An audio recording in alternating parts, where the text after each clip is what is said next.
My dear friends, welcome in division chemistry classes.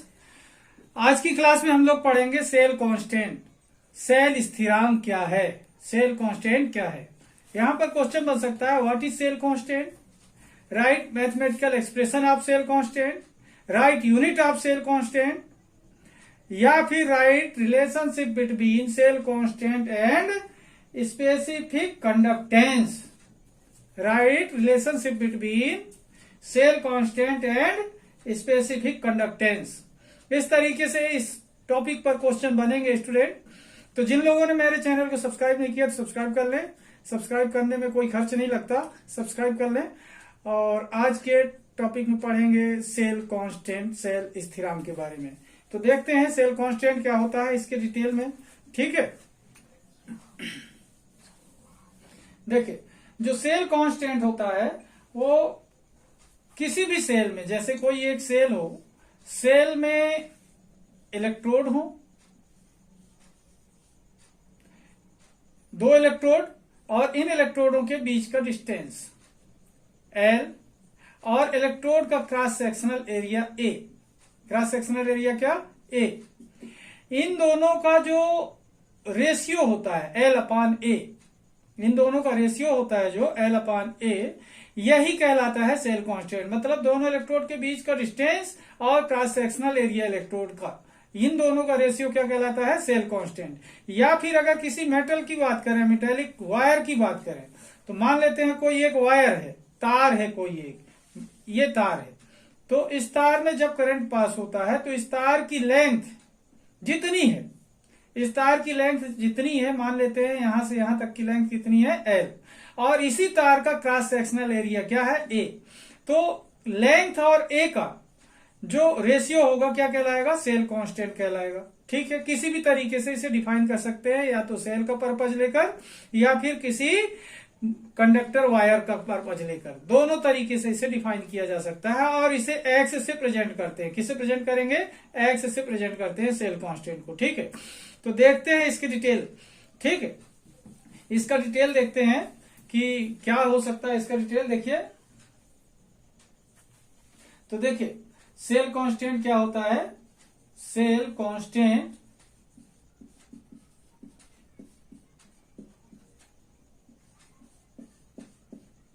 देखिए, in any conductive cell, in any conductive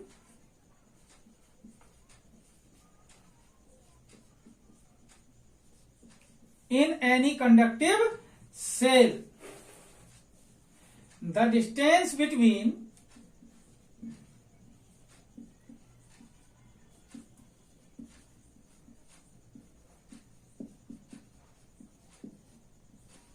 in any conductive cell, the distance between two electrodes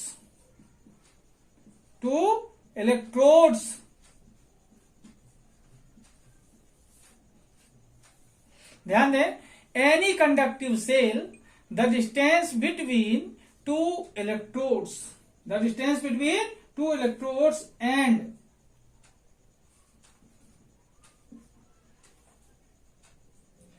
cross sectional area and cross sectional area of electrode.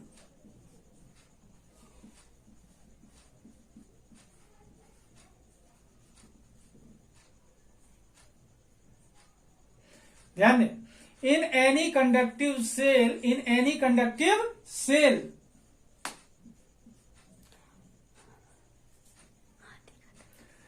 in any conductive cell, the distance between two electrodes and the distance between two electrodes L, the distance between two electrodes L and cross sectional area of electrode A।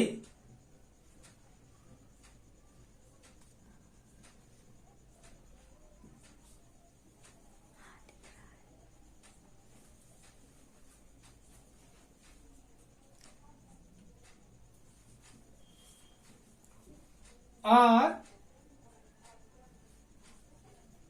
constant or constant.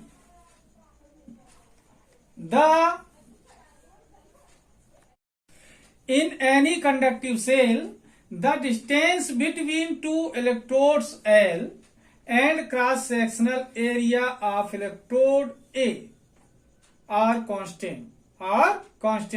The ratio of L and A of the cell is called cell constant. It is represented by X. एक बार ध्यान से देखें. The ratio of L and A of the cell is called cell constant. ध्यान दें, main definition यहां पर है. The ratio of L and A, the ratio of, यहां पर कैपिटल L लिख देता हूं. The ratio of L and A of the cell is called cell constant. It is represented by X. ध्यान दें, एक बार फिर से. In any conductive cell, the distance between two electrodes L and cross-sectional area of electrode A are constant. ये दोनों क्या रहते हैं? Constant रहते हैं. The ratio of L and A of the cell is called cell constant. It is represented by X. That is, देखें यहां पर क्या होगा? X equal to, that is cell constant, ऐसा लिख सकते हैं. दैट इज सेल कांस्टेंट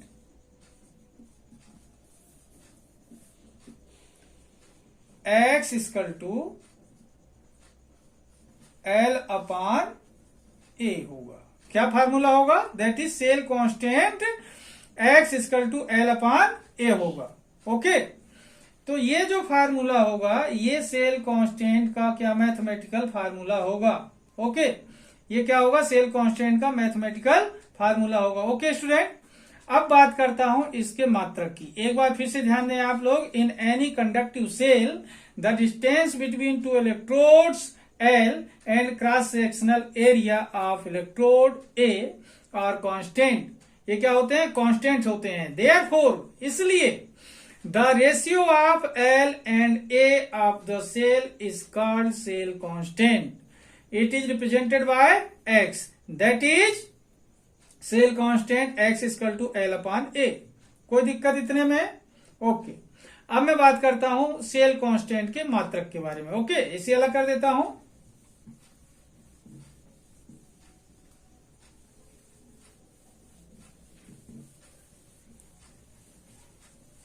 देखिए, यूनिट ऑफ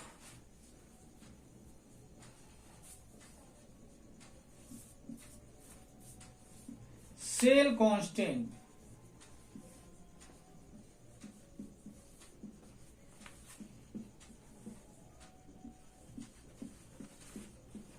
देखिए, यूनिट ऑफ सेल कांस्टेंट, यहां पर देखें, सेल कांस्टेंट का फार्मूला क्या है? X equal to L upon A. तो यूनिट कहां से निकला करती है? मैथमेटिकल फार्मूले से ही यूनिट निकलती है. ठीक है, तो यहां पर देखें, unit of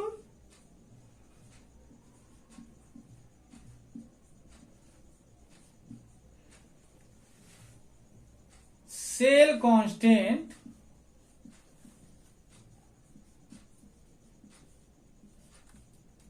X equal to unit of L length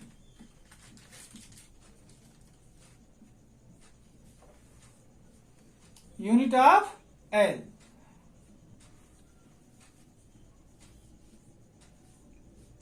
upon unit of area.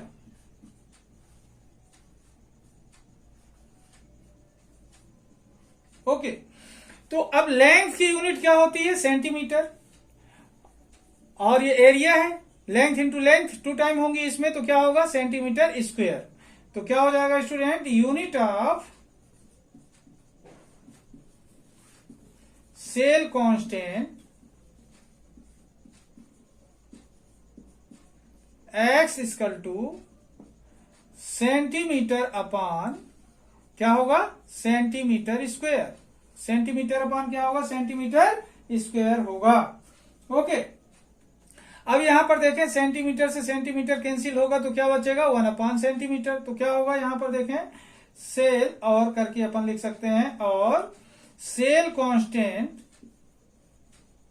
Unit of cell constant और unit of cell constant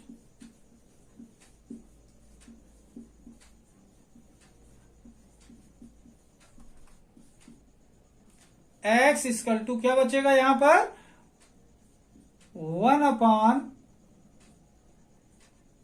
centimetre. क्या होगा, 1 अपॉन सेंटीमीटर। इसे और करके इनवर्स में ला सकते हैं अपन, unit of cell constant X equal to क्या होगा स्टूडेंट, ये सेंटीमीटर क्या हो जाएगा, इनवर्स होगा। ओके, इस तरीके से अपन यूनिट निकाल सकते हैं सेल कांस्टेंट की unit, unit of cell constant. तो unit of cell constant X equal to क्या होगा, unit of L upon unit of area. तो क्या होगा, unit of cell constant, length की यूनिट क्या रखा अपन ने, सेंटीमीटर, एरिया की यूनिट क्या रखा, सेंटीमीटर स्क्वायर। तो क्या होगा, सेंटीमीटर से सेंटीमीटर कैंसिल होगा तो क्या बचेगा, 1 अपॉन सेंटीमीटर। फिर इसे अपन इनवर्स में चेंज कर सकते हैं, तो यूनिट क्या होगी, सेंटीमीटर यूनिवर्स होगी, सेंटीमीटर इनवर्स। कोई दिक्कत इतने में।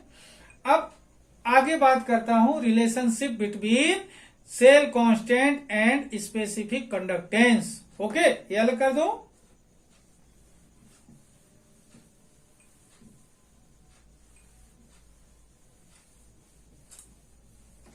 देखिए, relation between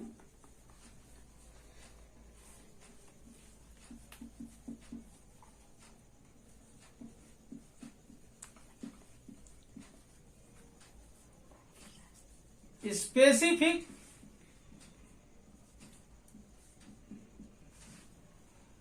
conductance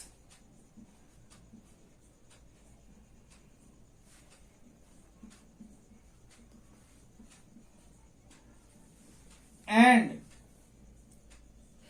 relation between specific conductance and cell constant, cell constant।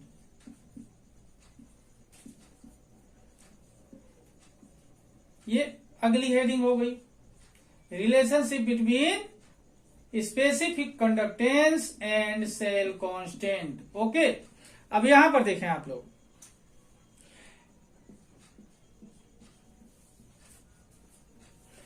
Relation between specific conductance and cell constant. Specific conductance और सेल कांस्टेंट के बीच में रिलेशन बताना है। अगर क्वेश्चन आता है कि give the relationship between specific conductance and cell constant, तो क्या लिखेंगे देखते हैं अपन। स्टार्ट करेंगे इसे स्टूडेंट स्पेसिफिक कंडक्टेंस के फार्मूले से, ठीक है ना। तो यहां पर देखें, फ्रॉम formula of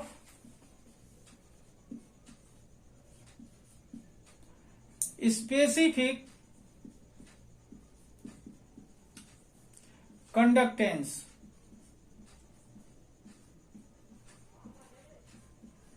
क्या है फार्मूला, यहां पर देखें, formula of specific conductance. Okay, देखिए K इक्वल टू होता है स्टूडेंट, क्या होता है, K इक्वल टू, ध्यान देंगे, K इक्वल टू क्या होता है, L upon R into A होता है। ये फार्मूला होता है स्पेसिफिक कंडक्टेंस का। Specific conductance kappa equal to L upon R into A, ठीक है। अब अपन जानते हैं यहां पर इसको अगर सेपरेट करें तो क्या हो सकता है, K इक्वल टू और करके अपन लिख सकते हैं, और K इक्वल टू हो सकता है 1 upon R into L upon A। अब यहां पर देखें, ये जो फार्मूला हमें मिला हुआ है, तो L अपॉन A हमको पता है क्या है, L upon A, L upon A होता है cell constant. L upon A क्या होता है, सेल कांस्टेंट। लेंथ और एरिया का रेशियो क्या होता है, सेल कांस्टेंट है, एल अपान ए इतना क्या है स्टूडेंट, सेल कांस्टेंट है, और आर 1/r यानी reciprocal of resistance is called conductivity, ये कंडक्टेंस कहलाता है। रेजिस्टेंस का रेसिप्रोकल क्या कहलाता है, कंडक्टेंस कहलाता है। ध्यान देंगे, रेजिस्टेंस का रेसिप्रोकल क्या कहलाता है, कंडक्टेंस कहलाता है। ओके स्टूडेंट, तो ये कंडक्टेंस है और ये सेल कांस्टेंट है और ये स्पेसिफिक कंडक्टेंस है। तो यहां पर देखें, यहां लिख देता हूं मैं, तो याद रहेगा अपन लोगों को कि यहां पर क्या है, 1/r इक्वल टू क्या होगा, कंडक्टेंस,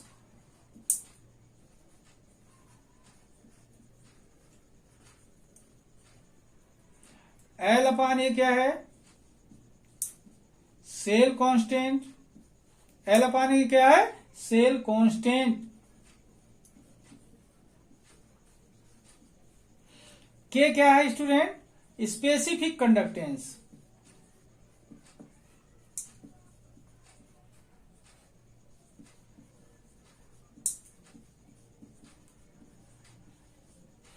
अब इसे हम वर्ड्स में अगर लिखना चाहें तो शब्दों में लिख सकते हैं। इन वर्ड्स देखें, इन वर्ड्स क्या होगा, के की जगह हम स्पेसिफिक क्या लिख सकते हैं, कंडक्टेंस, स्पेसिफिक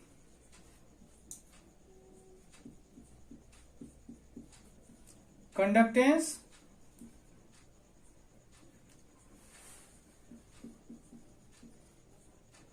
क्या लिख सकते हैं, स्पेसिफिक कंडक्टेंस लिख सकते हैं के की जगह पर, स्पेसिफिक कंडक्टेंस।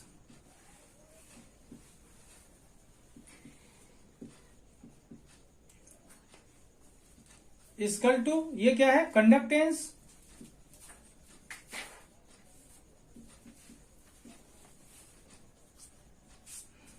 ठीक है, और ये क्या है, इनटू सेल कांस्टेंट,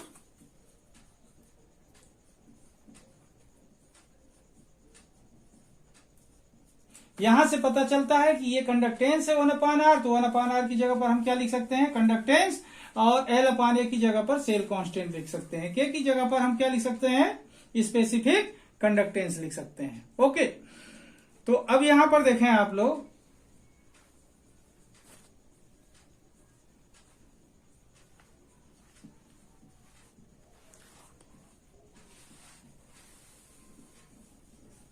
ओके, अब देखिए, अगर चाहें तो सेल कांस्टेंट के बराबर अपन निकालेंगे तो क्या होगा, और करके लिख सकते हैं, सेल कांस्टेंट इक्वल टू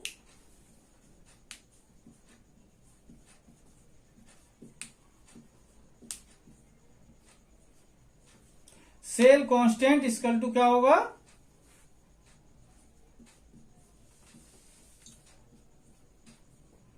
देखिए कंडक्टेंस अपान में चला जाएगा स्पेसिफिक कंडक्टेंस के, तो क्या होगा, स्पेसिफिक कंडक्टेंस,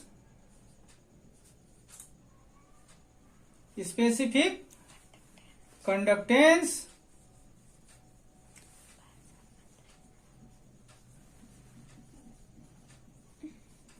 अपान स्पेसिफिक कंडक्टेंस अपान, ये इसके अपान में आएगा स्पेसिफिक कंडक्टेंस के, तो क्या होगा यहां पर conductance.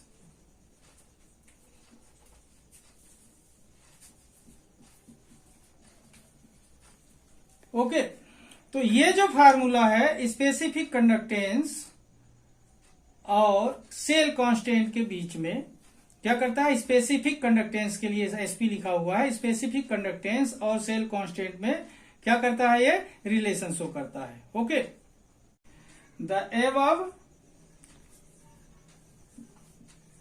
equation shows the relationship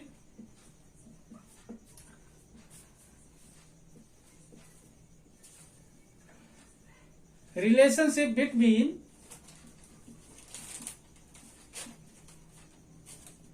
specific conductance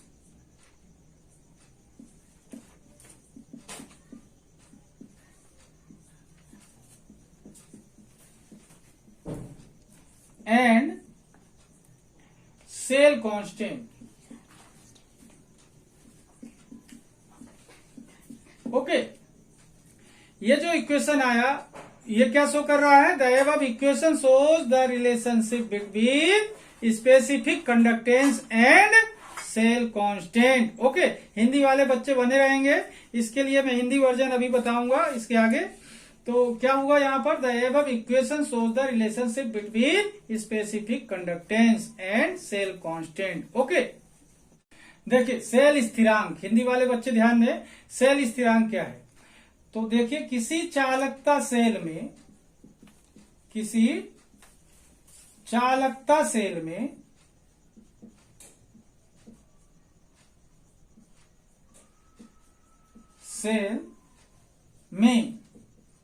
किसी चालकता सेल में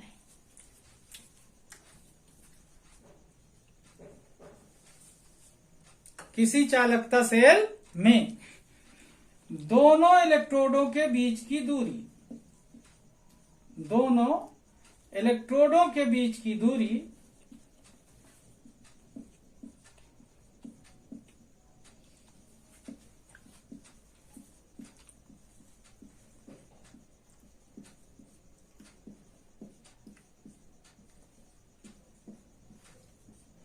किसी चालकता सेल में दोनों इलेक्ट्रोडों के बीच की दूरी L तथा इलेक्ट्रोड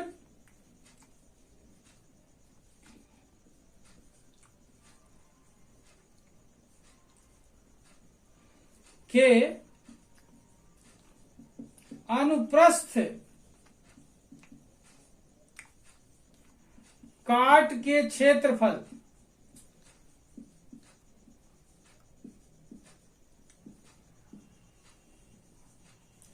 A का अनुपात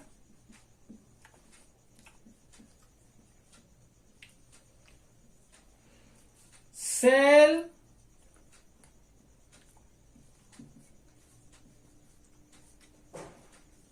स्थिरांक कहलाता है।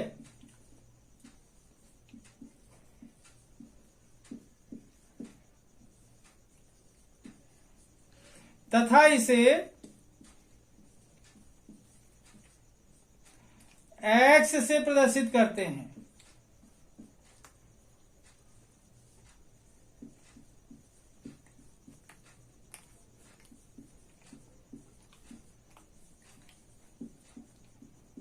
ओके, अब यहां पर देखें सेल स्थिरांक क्या हुआ? यहां पर किसी चालकता सेल में दोनों इलेक्ट्रोडों के बीच की दूरी, दोनों इलेक्ट्रोडों के बीच की दूरी L तथा इलेक्ट्रोड के अनुप्रस्थ काट के क्षेत्रफल A का अनुपात सेल स्थिरांक कहलाता है। तथा इसे X से प्रदर्शित करते हैं। ओके, किससे प्रदर्शित करते हैं? X से। अर्थात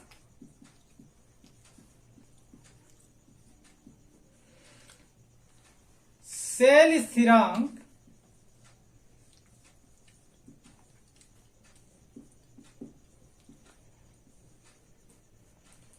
X equal to L upon A होगा। ओके, जैसा स्टेटमेंट लिखा है बिल्कुल वैसा ही अपन ने इसे लिखा है, ठीक है ना। सेल स्थिरांक X इक्वल टू क्या होगा? L अपान A होगा। ये जो फार्मूला हुआ ये सेल कांस्टेंट का क्या होगा? सेल स्थिरांक का गणितीय सूत्र होगा। ओके स्टूडेंट, तो ये स्टेटमेंट क्लियर हो गया आप लोग को। अब इसके मात्रक की बात करता हूं, ठीक है, इसके इकाई की बात करता हूं। इसे अलग कर दो। देखिए इसका मात्रक क्या होता है? सेल स्थिरांक का मात्रक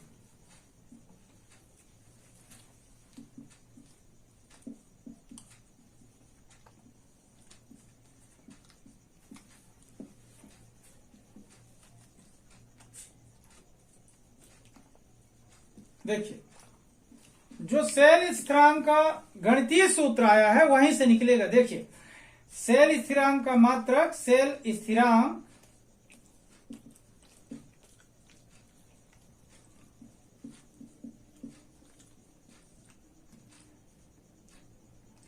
एक्स का मात्रक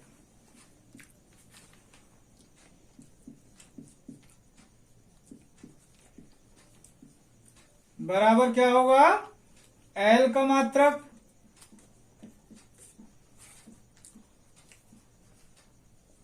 बटे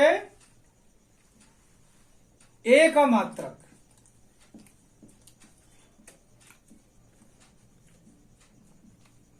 ठीक, तो क्या होगा यहां पर देखें, सेल स्थिरांक का मात्रक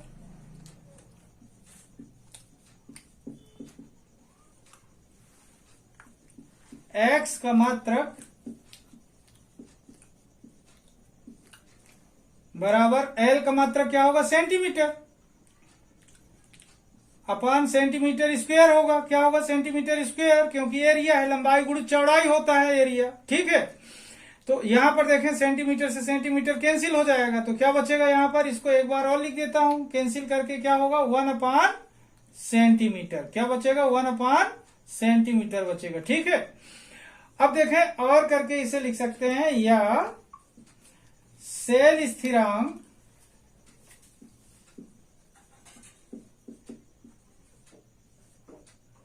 एक्स का मात्रक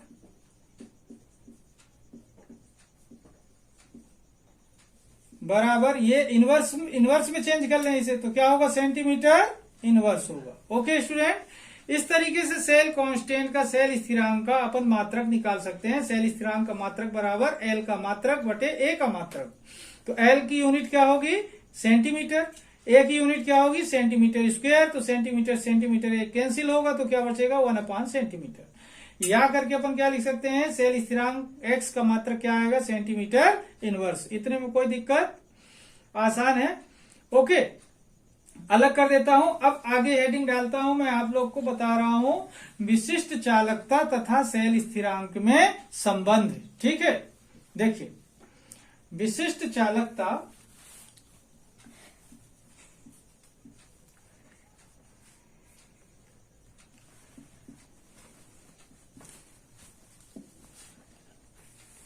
तथा सेल स्थिरांक में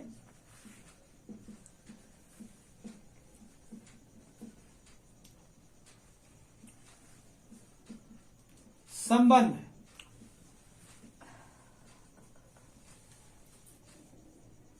ओके, अब ये एक नया क्वेश्चन यहां से तैयार हो रहा है, सेल स्थिरांक और विशिष्ट चालकता में संबंध लिखिए, बताइए, तो फिर यहां से आगे बढ़ेंगे। ठीक है ना, तो देखिए विशिष्ट चालकता के सूत्र से स्टार्ट करते हैं इसे। विशिष्ट चालकता के सूत्र से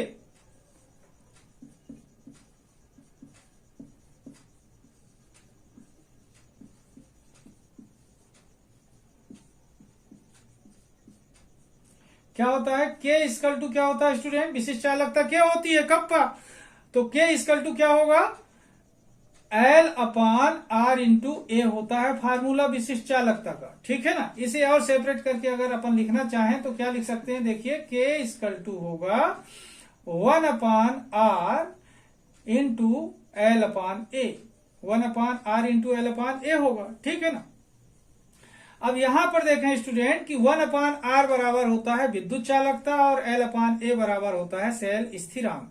ठीक है ना, तो इनकी जगह पर हम ऐसा लिख सकते हैं, यहां पर ध्यान दें, 1 अपान आर इक्वल टू क्या है, चालकता या विद्युत चालकता। ठीक है, चालकता, एल अपान ए क्या है, सेल स्थिरांक,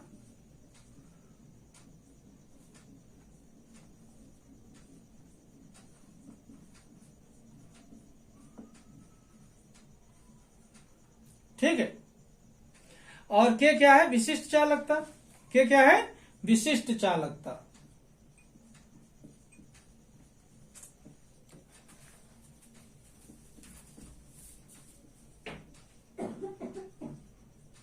ठीक है, तो ये ध्यान रखेंगे। अब देखिए इनको शब्दों में लिख सकते हैं। ठीक है ना, तो कैसे लिखें, देखिए यहां पर के की जगह पर क्या लिख देंगे, विशिष्ट चालकता,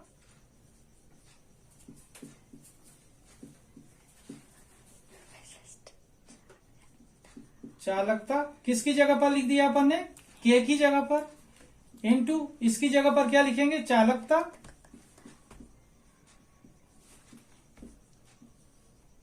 सॉरी इंटू नहीं, इक्वल टू। अब यहां पर इंटू आएगा तो क्या होगा, सेल स्थिरांक। क्या होगा स्टूडेंट, सेल स्थिरांक।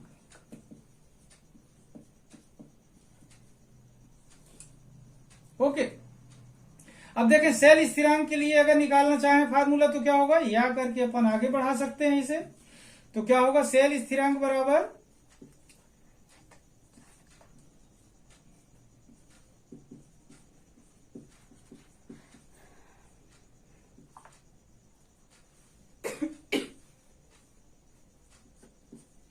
क्या होगा, विशिष्ट चालकता की अपान में आ जाएगी चालकता। तो क्या होगा, विशिष्ट चालकता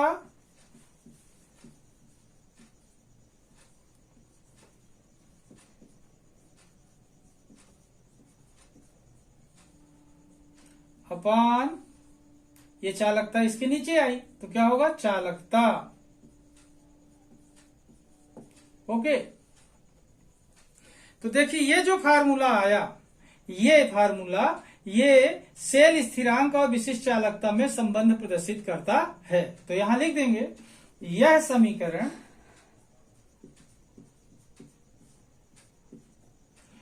सेल स्थिरांक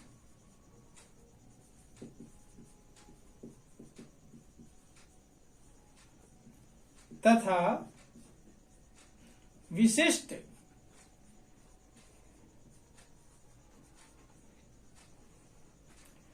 चालकता में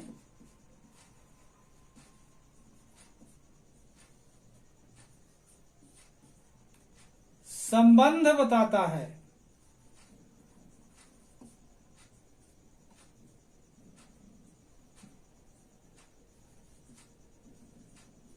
संबंध प्रदर्शित करता है।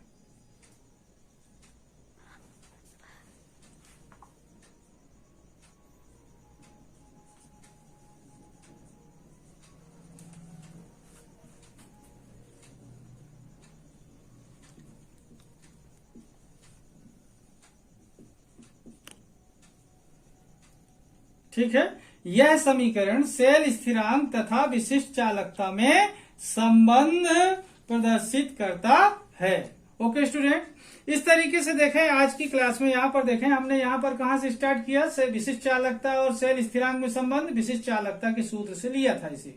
तो विशिष्ट चालकता का सूत्र क्या है, K equal to L upon R into A. इसे अपन ने सेपरेट किया तो के इक्वल टू क्या हो गया, 1 upon R into L upon A. 1 upon R क्या होता है, चालकता, एल अपान ए क्या होता है, सेल स्थिरांक, के क्या होता है, विशिष्ट चालकता। तो विशिष्ट चालकता बराबर क्या हुआ, इसकी जगह पर हमने रख दिया चालकता और इसकी जगह पर रख दिया सेल स्थिरांक। फिर सेल स्थिरांक के बराबर लिया तो चालकता इसके अपान में आ गया। तो सेल स्थिरांक बराबर क्या हुआ, विशिष्ट चालकता बटे चालकता। तो ये जो फार्मूला है क्या कहता है, यह समीकरण सेल स्थिरांक तथा विशिष्ट चालकता में संबंध प्रदर्शित करता है। तो जिन लोगों ने मेरे चैनल को सब्सक्राइब नहीं किया तो सब्सक्राइब कर लें। आज की क्लास को मैं यहीं पर समाप्त करता हूं, तब तक के लिए धन्यवाद।